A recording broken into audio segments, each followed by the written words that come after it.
सेठ संदेश अध्याय 5 अच्छा बुरा। सेठ, आप अपनी अच्छाई की एक अंतर्निहित मान्यता के साथ पैदा हुए थे। आप ब्रह्मांड में अपने अधिकार की आंतरिक मान्यता के साथ पैदा हुए थे। आप एक सहकारी और एक प्यार करने वाली प्रजाति हैं। आपकी गलतफहमी, आपके अपराध और आपके अत्याचार वास्तविक रूप में शायद ही कभी किसी बुराई के इरादे से किए गए हों, लेकिन अच्छे की प्रकृति के बारे में गंभीर गलत व्याख्याओं के कारण और उन साधनों के कारण जिन्हें इसे साकार करने की दिशा में लिया जा सकता है, हम उन्हें बुरा समझते हैं। कुछ निश्चित प्रवृत्तियां मानसिक रुख हैं जिन्हें आप अपने शरीर और अपने जीवन के बारे में किसी स्तर तक ले जाएंगे। इनमें से कई प्रत्यक्ष या अप्रत्यक्ष रूप से आपके पूर्वजों के पुराने मिथकों और विश्वासों से जुड़े होंगे। आपके विचार, उदाहरण के लिए अच्छाई और बुराई, महत्वपूर्ण हैं। कुछ लोग इन क्षेत्रों में मूल्यांकन, वैल्यूज का जजमेंट करने से बच सकते हैं। यदि आप बीमारी को एक प्रकार का नैतिक कलंक मानते हैं, तो आप खराब स्वास्थ्य की किसी भी स्थिति में एक अनावश्यक गुण जोड़ देंगे। इस तरह के निर्णय सरल होते हैं और आमतौर पर मानव की प्रेरणा और अनुभव की विस्तृत रेंज को अनदेखा करके किए जाते हैं। यदि आप बाध्य और दृढ़ हैं कि भगवान केवल अच्छा करता है, तो कोई भी शारीरिक कमी या बीमारी या विकृति आपके विश्वास का अपमान बन जाती है, उसे धमकी देती है और आपको परेशान और क्रोधित करती है। आपकी वैज्ञानिक मान्यताएं आपको बताती हैं कि आपकी पूरी दुनिया गलती से उत्पन्न हुई है। आपके धर्म आपको बताते हैं कि मनुष्य पापी है। एक सामान्य भय और संदेह उत्पन्न होता है और जीवन अक्सर भव्य गुणों से रहित हो जाता है। जब तक तुम मनुष्य की बुनियादी बुराई में विश्वास करते हो, तब तक तुम अपने ऊपर एक बड़ा आरोप लगाते हो। जैसा कि भविष्यवक्ता तुम्हें बताते हैं कि तुम अपनी दुनिया को नष्ट होते देखोगे और इसलिए सच बोलेंगे, क्योंकि वे तुम्हारी ही बुराई के विचार में तुम्हारे ही विश्वास से बोलेंगे। अब कोई प्रलय तब तक नहीं होगा जब तक आप सामाजिक रूप में ये नहीं मानते कि आप इतने दुष्ट हैं कि आपको खुद को दंडित करना होगा। लेकिन हमेशा मेरे जैसी सौम्य बूढ़ी आत्माएं होंगी जो आपको बताएंगी कि हालांकि आप बुरे हैं, आप पूरी तरह से बुरे हैं और पूरी तरह से सुंदर, और कुछ भी आपको तब तक कष्ट नहीं करेगा जब तक कि आप आश्वस्त न हो कि आप एक जाति के रूप में इतने दृढ़ हैं कि आपको नष्ट कर ही दिया जाना चाहिए। और फिर भी केवल वे जो विश्वास करते हैं वे ही उस संभावना में भाग लेंगे। जो भविष्यवक्ता कयामत की बात करते हैं वो सच बोलते हैं, क्योंकि वे उस धारणा से बोलते हैं जो कयामत में विश्वास करती हैं।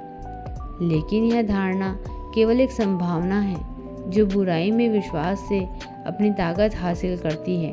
इसलिए भविष्यवक्ता उस विश्वास को महसूस करते हैं और इस विश्वास के परिणाम स्वरूप खुद को भयभीत करते हैं और भयानक दृश्यों को चित्रित करते हैं जो खुद को शापित महसूस करने वाले लोगों के मानस के भीतर अंकित हैं।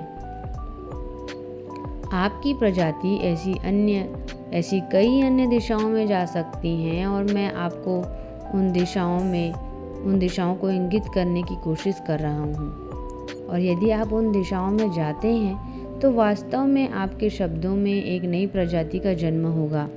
एक प्रजाति जो अपने धन्य चैतन्य को समझती है, जो अपनी आध्यात्मिकता को समझती है, जो अपने ग्रह को नष्ट नहीं करती है, जो उद्देश्यपूर्ण रूप से उस तरह की दुनिया का निर्माण करती है जिसे एक समझदार देवता बनाता है। एक ऐसा देवता जिसे स्वर्ग या नरक की कोई आवश्यकता नहीं है।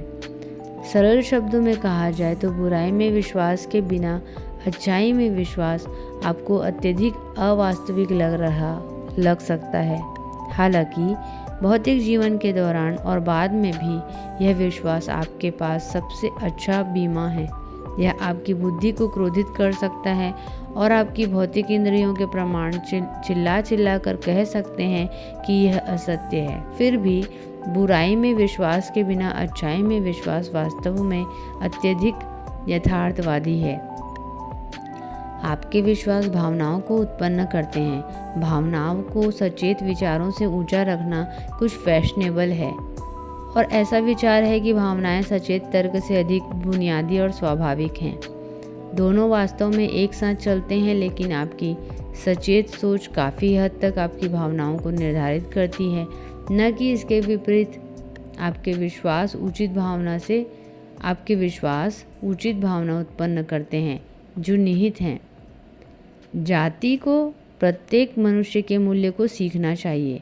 जाति भी अन्य प्रजातियों पर निर्भरता सीख रही है। जाति भी अन्य प्रजातियों पर निर्भरता सीख रही है और भौतिक वास्तविकता के पूरे ढांचे में अपने हिस्से को समझना शुरू कर रही है। अब कुछ व्यक्तियों का इस समय पुनर्जन्म हो रहा है। बस आपकी मदद करने के लिए समझें, क्योंकि आपके पास अभी भी अपने तरीके बदलने का समय है। वे इस मुद्दे को और इस संकट को महत्ता दे रहे हैं। आप दो मुख्य समस्याओं पर काम कर रहे हैं और दोनों ही में व्यक्ति की पवित्रता और व्यक्ति के दूसरों के साथ संबंध, जिनमें शारीरिक रूप से उन्मुख चेतना रखने वाले सभी शामिल हैं। युद्ध की समस्या देर सवेर आपको सिखाएगी कि जब आप किसी अन्य व्यक्ति को मारेंगे तो मूल रूप से आप खुद को ही मार डालेंगे। अधिक जनसंख्या की समस्या आपको सिखाएगी कि यदि आप जिस वातावरण में रहते हैं उस वातावरण की आप प्रेमपूर्ण चिंता नहीं करते हैं तो वह भी आपको नहीं बनाए रखेगा। आप इसके योग्य नहीं होंगे। देखिए, आप ग्रह को नष्ट नहीं करेंगे, आप पक्षियों या फूलों या अनाज या जानवरों को नष्ट नहीं करेंगे। आप उनके योग्य नहीं होंगे और वे आपको नष्ट कर देंगे। आपने अपने संदर्भ के ढांचे के भीतर अपने लिए ही समस्या पैदा कर ली है।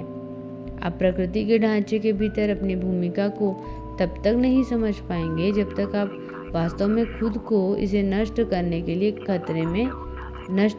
खतरे में नहीं देखेंगे। आप एक पत्ते की भी चेतना को नष्ट नहीं करेंगे, लेकिन आपके संदर्भ में यदि समस्या हल नहीं हुई तो ये प्रकृति आपके अनुभव से निकल जाएगी। संकट एक प्रकार की चिकित्सा है और इससे पहले कि आपकी प्रजाति अन्य भौतिक वास्तविकताओं की यात्रा शुरू करे, आपको इसकी आवश्यकता है। दूसरी दुनिया की यात्रा करने से पहले आपको अपने स्वयं के पिछवाड़े में अपना सबक सीखना चाहिए। इसी सीख के उद्देश्य से आप इस अनुभव को अपने आप पर लाए हैं। यदि आप उन वास्तविकताओं से जो आपकी अपनी नहीं हैं इतने भयभीत हो जाते हैं, यदि आप अपने आप पर ऐसी विपत्तियों को आमंत्रित कर लेते हैं जो आपकी वास्तविकता में मौजूद नहीं हैं, तो उस क्षण में आप अपनी स्थिति को कमज़ोर करते हैं, पर आपको लगता है कि आप मदद कर रहे हैं। आपको साहस से काम करना चाहिए, निर्बलता से नहीं। जब आप पहले तट पर दृढ़ खड़े हों तब बालू में धंसते हुए मनुष्य की ओर हाथ बढ़ाएं। आप उसके साथ बालू में छलांग लगाकर उसकी सहायता नहीं कर सकते, क्योंकि निश्चय ही आप दोनों नीचे धंसेंगे और फिर वह आपको धन्यवाद नहीं देंगे। अपनी ताकत के अनुसार अपनी वास्तविकताओं को व्यवस्थित करें। अपनी वास्तविकता को अपनी चंचलता के अनुसार, अपने सपनों के अनुसार, अपनी आशाओं के अनुसार व्यवस्थित करें और फिर आप उन लोगों की मदद कर सकते हैं जो अपनी वास्तविकता को अपने डर के अनुसार व्यवस्थित करते हैं।